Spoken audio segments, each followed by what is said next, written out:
मुआशरे में इतना ज़्यादा अदम बर्दाश्त फैल गया है कि मैं आपको बता नहीं सकता। आप देखिए, आप हैरान होंगे। एक वजह है जो आज मैं प्रोग्राम में इसका जिक्र कर रहा हूँ।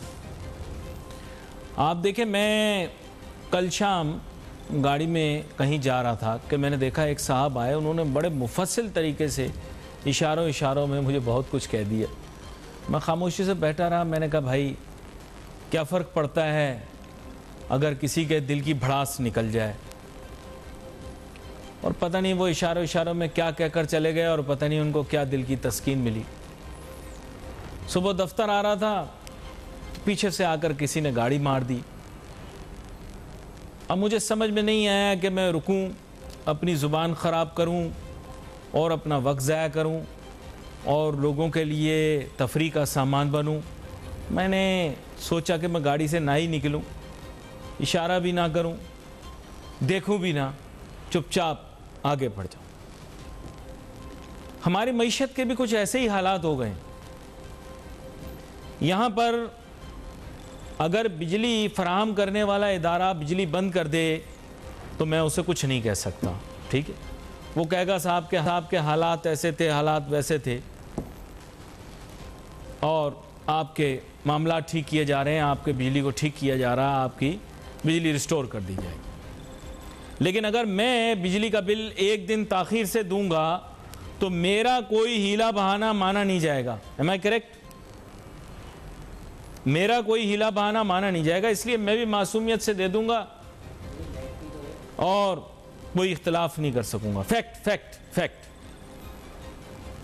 इसी तरह कोई भी चीज़ हो जो मईशत में देखी जाए तो आपको ऐसा महसूस होगा कि आपके साथ कितना इस्तेहसाल हो रहा है, आपकी कितनी एक्सप्लॉयटेशन हो रही है, और आप इस वजह से इंडिफरेंट हो चुके हैं क्योंकि आपको पता है कि अगर आप एहतिजाज करते भी हैं, एहतिजाज रिकॉर्ड भी कराते हैं, कुछ कहते भी हैं तो कोई फ़र्क नहीं पड़ेगा।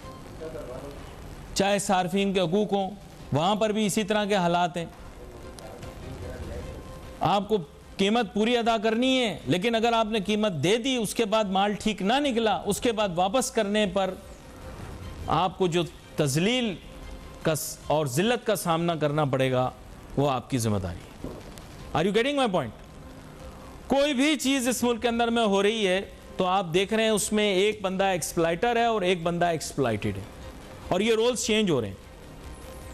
मेरा जितना बस चल रहा है मैं दूसरे को थूक लगा रहा हूं, बेवकूफ़ बना रहा हूं, और जिसका जितना बस चल रहा है वो मुझे थूक लगा रहा है, बेवकूफ़ बना रहा है।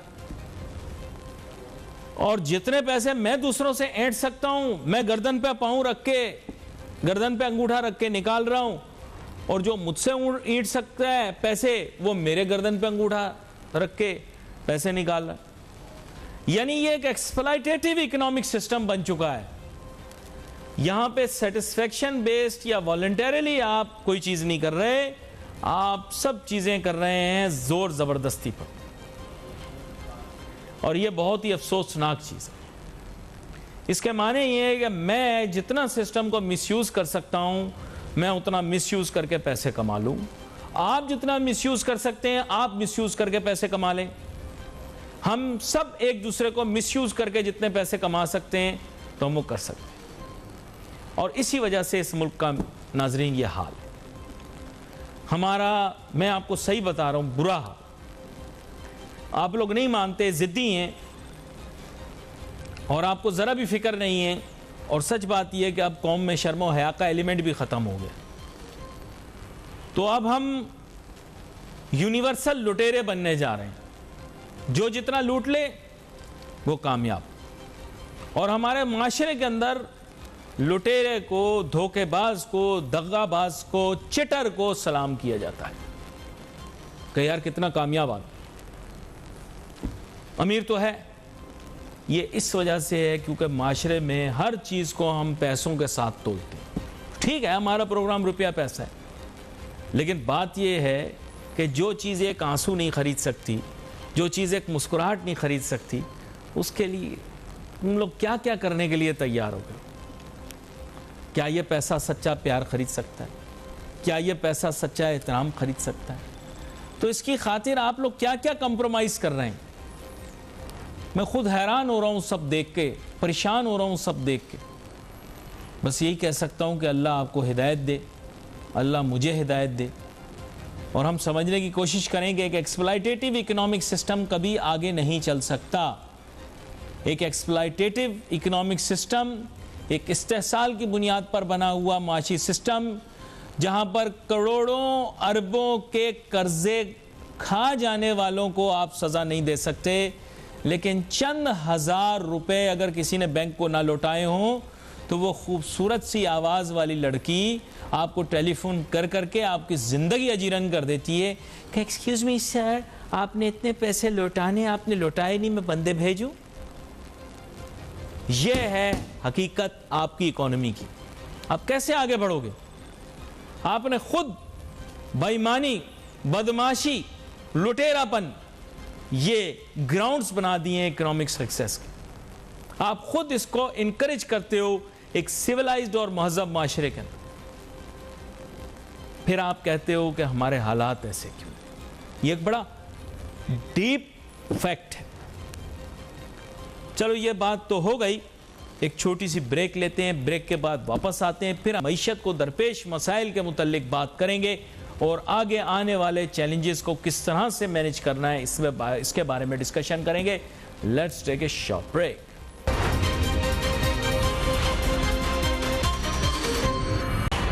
ये यहाँ पर मैं एक चीज़ और भी आपसे जिक्र करना चाहूँगा। आपने देखा होगा कि चंद दिन पहले ताजर रहनुमा एस एम मुनीर साहब की एक क्लिप गर्दिश में आई थी, जिसमें उन्होंने कहा कि उन्होंने अपनी यहाँ पर लेदर यूनिट जो है वो बंद कर दिया है पानी की कीमत की वजह से।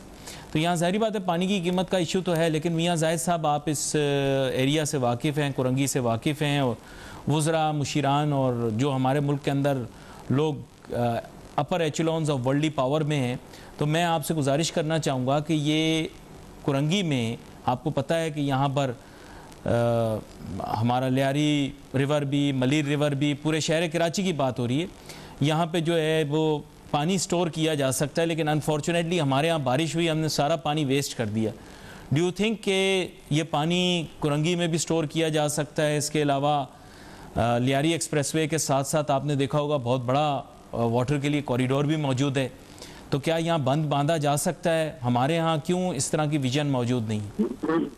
हाँ, आपने बड़ा अच्छा पॉइंट उठाया। इस वक्त हम पानी जो है वो अगर पूरे पाकिस्तान की बात करें हम, तो 20 अरब डॉलर साल का पानी हम समुंदर में डालते हैं जी, और उसके जगह जगह छोटे बड़े रिजर्वायर्स बनाए जा सकते हैं। कराची में तो खैर बारिश होती बहुत कम है और कभी कभार होती है, तो अब उसमें शायद रिजर्वायर बनाना फिजिबल ना हो कराची में, क्योंकि बारिश ही कभी कभार होती है।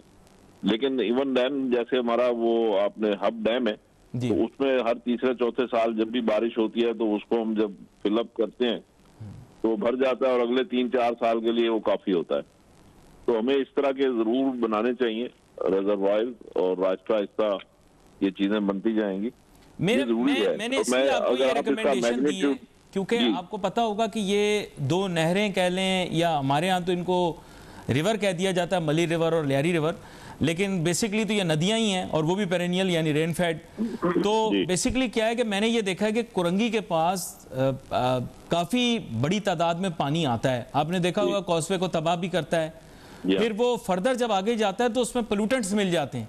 तो यहीं जाम सादिक पुल के नीचे there is a tremendous amount of space कि जहाँ पर जो है वो पानी को स्टोर किया जा सकता है। कम से कम इतना तो किया जा सकता है कि कुछ सेक्टर्स जो हैं उनको वो फ्यू मंथ्स के लिए सर्व कर सके, केटर कर सके। प्योर रिवर या आप समझे प्योर वाटर जो कि रेन वाटर है वो स्टोर किया जा सकता है।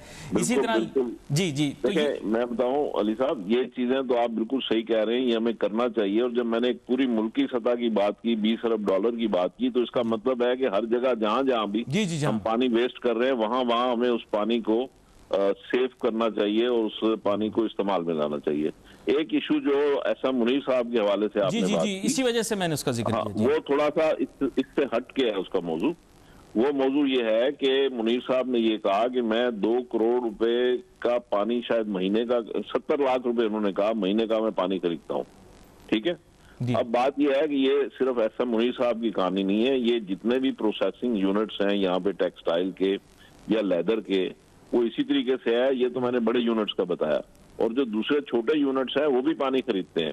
तो ओवरऑल अगर आप ये देखें कि पानी जो है हमारा अपना पानी जो है वो पाइपलाइन से चुराया जाता है और फिर वही पानी हमको बेचा जाता है। जी जी। यानी पाइपलाइन से पानी नहीं आता। असल में ये थोड़ा सा अलग डिफरेंट जो मौजू है ना, एक तो पानी हम जाया करते हैं, उसको बचाने वाली बात है, मगर ये दूसरा मौजू ये है कि हमारा ही पानी और हमारी ही लाइन से और चोरी करके और फिर वही हमें टैंकर के जरिए बेचा जाता है।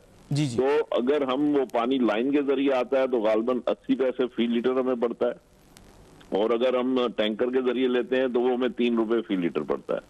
तो ये है इसका असल मैग्नीट्यूड कि जो हमारा पानी लाइन में ऑलरेडी लाइन भी डली हुई है, लाइन से पानी आता नहीं है और वो पानी पीछे से चोरी हो जाता है और फिर वही पानी टैंकरों में भर के हमें बेचा जाता है। ये बड़ी अहम बात आपने की है। एक्स्ट्रा कॉस्ट है जी जी, और चोरी है और एक्स्ट्रा कॉस्ट है और करप्शन है और उसमें पता नहीं क्या क्या है। तो ये सारी चीजें जो है ये कंट्रोल करने की जरूरत है। अगर इन चीजों को, यानी मैनेजमेंट का इशू है या अपना गवर्नेंस का इशू है, चोरी का इशू है, तो ये चीजों को हमें चाहिए कि इन चीजों को हम अपनी जगह पे उसकी राइट स्पेस है उसको वही हैंडल करना चाहिए। बड़ी अहम बात आपने की है। मेरे पास चूँकि वक्त अभी इस मौजू के लिए मुख्तसर है, तो हम मज़ीद भी आगे आने वाले दिनों के अंदर आप देंगे और इस पर मुफस्सिल गुफ्तगू करेंगे। आपका बहुत शुक्रिया, आप हमारे साथ शो में शामिल हुए। एक छोटी सी नाज़रीन ब्रेक लेंगे, ब्रेक के बाद फिर मैं कोशिश करूंगा कि थोड़ा सा इस सजेशन को अमली जामा पहनाने की कोशिश करें कि कराची शहर के अंदर हमें वाटर रिजर्वायर एक्चुअली किस तरह से बनाना है, वो हमारी मजबूरी क्यों बन गया है और हम पानी को दूर से ट्रांसपोर्ट करके क्यों नहीं ला सकते, इसके बारे में थोड़ा सा आपको बताएंगे।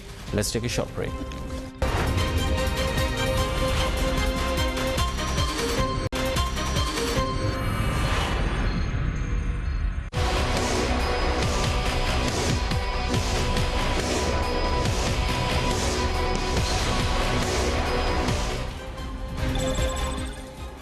सबसे पहले अब हमें अंडरस्टैंड करना है कि देखें चीज़ें जो है ना उनकी एग्जीक्यूशन बहुत ज़्यादा ज़रूरी है। लोग प्रॉब्लम स्टेटमेंट तो दे देते हैं लेकिन सोल्यूशन पे वर्क करना बहुत ज़रूरी है। शहर कराची शहर जो है इसके लिए वाटर रिजर्वायर बनाना बहुत ज़रूरी है। देखें लाहौर शहर में वाटर रिजर्वायर की ज़रूरत है नहीं, क्योंकि वो तो रिवर के साथ है। आपको पता है खुला पानी आता है लाहौर में, और एक दौर में तो इस तरह था कि लोग मोटर भी नहीं लगाते थे, प्रेशर से आता था, लेकिन अब आबादी बढ़ जाने की वजह से, but still Lahore does not have that magnitude of water problem जो कराची में। इस्लामाबाद का आपको पता है वहाँ पे वाटर रिजर्वायर मौजूद है, इसके बावजूद it gets a lot of rainfall. लोग आपको लिए चलेंगे ताशकंद, जहाँ वफाकी वज़ीर इत्तलात फवाद चौधरी मीडिया से बात करें। हम मैं वज़ीर-ए-आज़म सबको ले आता हूँ, फिर यहाँ पे इसको थोड़ा रोक लेते हैं और हम बाकी बातें जो ताशकंद में वफाकी वज़ीर इत्तलात फवाद चौधरी मीडिया से बात कर रहे थे, जो कि आप देख रहे थे।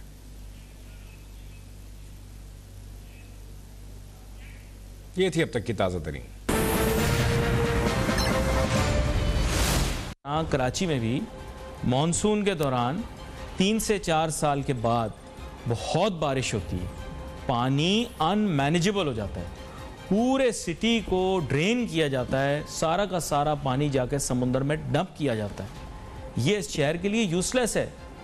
फॉर अ सिटी जहाँ पे लोग बूंद बूंद के लिए तरसते हैं, वहाँ पे we need water reservoirs in the centre of the city. लेकिन आपको पता है कि पाकिस्तान में और बिलखुसूस कराची में भी एक भी चप्पा ज़मीन का तो हम छोड़ते नहीं हैं।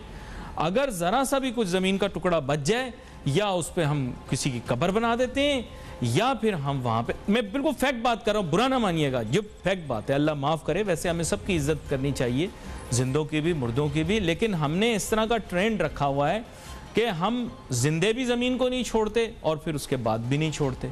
तो विद ऑल ड्यू रिस्पेक्ट, कोई इसको एज अ हार्श थिंग नहीं ले, इसको अंडरस्टैंडेबल समझे कि इसके अलावा दूसरा काम जो हम करते हैं, हम शादी हाल बना देते हैं। यानी ज़िंदगी के 2 ये बड़े अहम नुक्ते हैं, शादी और फौतगी। इसके लिए हम ज़मीन को इस्तेमाल करना शुरू कर देते हैं। हम एक चप्पा भी ज़मीन का नहीं छोड़ते। अगर आपके पास ज़रा भी कहीं आप समझें कि प्लेन ज़मीन मौजूद हो और उसको किसी चीज़ के लिए यूज़ ना किया जा सकता हो, आप देखिए दूसरे दिन वहाँ पे तंबू लग जाएंगे, वहाँ पे शादियाँ होना शुरू हो जाएंगी। तो ये हमारा मशगला है, शादियाँ करना और फिर आबादी बढ़ाना। लेकिन मेन मसला अब कराची शहर के अंदर ये है कि किस जगह के ऊपर वाटर रिजर्वायर बनाया जाए। समुंदर के पास बनाएंगे तो पानी खारा हो जाएगा। शॉर्ट रखूंगा वरना बड़ी तफसीली बात हो जाएगी। अगर समुंदर के नज़दीक कहीं बनाते हैं, क्योंकि वहाँ पे ज़मीन है वेकेंट, लेकिन आपको पता है कि वो पानी, खारा पानी मीठे के साथ मिक्स होगा, ज़ाया हो जाएगा। दूसरा ये कि सब सॉइल सॉल्ट वाटर होगा, वो ऊपर आएगा, मीठे के साथ मिक्स होगा, फिर ज़ाया हो जाएगा। तो फिर शहर के अंदर कहाँ कहाँ ऐसे पोटेंशियल स्पॉट्स हैं? कराची शहर के अंदर हर जगह पर हम कब्जा कर लेंगे। मैं आपको सच बता रहा हूँ, हम ऐसी कौम है, हम कुछ छोड़ते ही नहीं, हर जगह पे कब्जा कर लेंगे, सिवाय जो नेचुरल वाटर कोर्सेज हैं। इस शहर के अंदर कुदरती तौर पे 2 दरिया बहते हैं, हमने तो सत्यानाश उनका कर दिया। हमें कहीं नाला दिख जाए, कहीं दरिया दिख जाए, हम कूड़ा फेंकना शुरू कर देते हैं, क्योंकि कूड़ा दान तक नहीं है इस शहर के अंदर। इतनी पुअरली मैनेज्ड सिटी है ये, इतनी पुअरली डिज़ाइंड सिटी है। I will be very Frank with you, poorly designed and poorly managed. तो अब 2 जगह हमारे पास पोटेंशियल मौजूद है। एक ये कि मलीर रिवर वाला कोर्स, अच्छा इसमें ये लोग, इसमें भी आप देखें तो इसमें कई काश शुरू हुई है। मलीर रिवर के बेड के अंदर जो है यानी दरिया जहाँ से बहता है, वहाँ पर भी फिर आपको दुख होगा अगर मैं ये बातें आपको बताऊँगा, लेकिन आपको दुख होगा, वहाँ पे भी लोगों ने अपने काम शुरू किए हैं, गलत सही सारे। तो पानी जब रेला आता है पानी का, तो उस पानी को हम स्टोर इसलिए नहीं कर पाते क्योंकि इनका बिजनेस ही ये है कि वो पानी स्टोर ना हो, यहाँ से निकल जाए, ताकि इन्होंने जो चीज़ें रिवर बेड्स के अंदर बनाई हुई हैं वो चलती हैं। तो रिवर बेड को भाई जो काम है, यानी दरिया जहाँ से बहता है उस जगह पर ही डैम बनेगा ना, और कहाँ जाके बनाओगे आप? यहाँ पर जगह जगह पर बंद बांध दें। मलीर रिवर में भी, लियारी रिवर में भी पानी आएगा, उसको जमा करना शुरू करें, थोड़ा थोड़ा करके पानी जमा करें। बारिश का पानी बहुत ज़्यादा आता है। आपने कहीं एक भी आपने देखा कराची के अंदर के बंद बंधा हुआ आपने देखा हो कहीं? ना मलीर रिवर में, ना लियारी रिवर के अंदर। क्यों नहीं? देखें, जो भी फ्रेश वाटर की मेन सोर्स है, इसमें कोई साइंसदान बनने की ज़रूरत नहीं। फ्रेश वाटर की सोर्स जो होती है हमेशा रेनफॉल होती है, हमेशा बारिश ही फ्रेश वाटर की सोर्स होती है, दैट्स इट। जो ज़मीन की तह के नीचे भी पानी मौजूद है वो भी रेन वाटर ही है। जो सब सॉइल वाटर है वो भी रेन वाटर ही है, जो सीप करके नीचे ज़मीन के चला जाता है। ये दरिया भी जो है ये भी रेन वाटर ही है। ये मैं आपको सही बता रहा हूँ। ये पहाड़ों के ऊपर जो बर्फ़ जमी हुई है ये भी रेन वाटर ही है। ये इसके लिए you don't need to be scientist. Rain water को स्टोर करें, कराची को रिस्पेक्ट करें, रेन वाटर हार्वेस्टिंग करें। बहुत सारे शहर दुनिया के अंदर मौजूद हैं जहाँ पे पानी की किल्लत है, लेकिन वो रेन वाटर हार्वेस्टिंग करते हैं। आपके पास 3-4 महीने का मानसून आता है, आप हर साल पानी वेस्ट करते हो। लोग आपको शेख चिल्ली कहेंगे, आपका मजाक उड़ाएंगे। मेरा कुछ नहीं जाता। Let's take a short break.